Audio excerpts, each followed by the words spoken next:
Hi, this is your interest rate watch for Tuesday, October the 12th.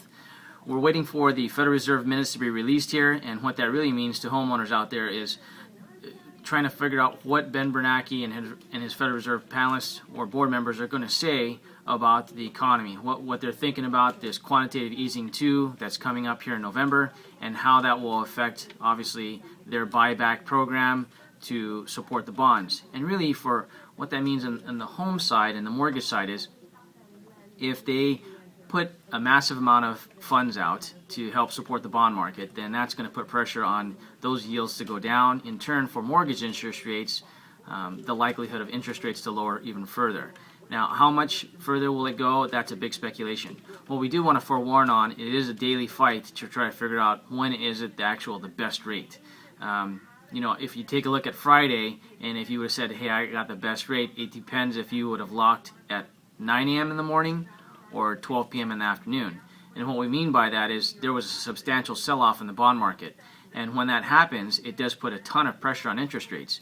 Now, again, we just want to reiterate, it's not necessarily interest rates are spiking and moving 1-2% at a time. What it does make the difference on, and again, we want to clarify this, is let's hypothetically say we use a national average of about 4.4%, or just say 4.5%.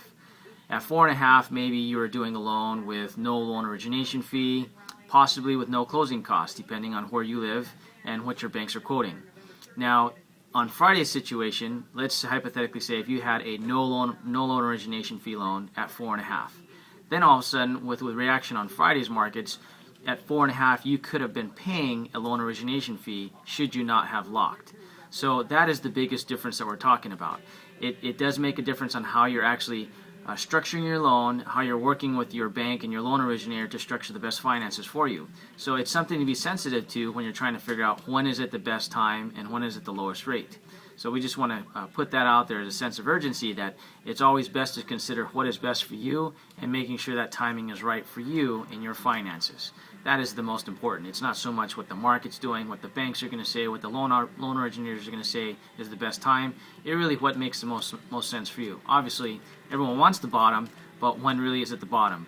A lot of times when people say it's the bottom, we've already passed it by 10 to 20%, and that's kind of been the forgiven market of what we've seen happen with real estate over the past cycles. So definitely we're going to post any updates if anything major comes out from the Federal Reserve today. Otherwise, make sure to check our events calendar because we do have all the economic data posted as far as what can impact your largest investment, your home. We'll talk to you tomorrow.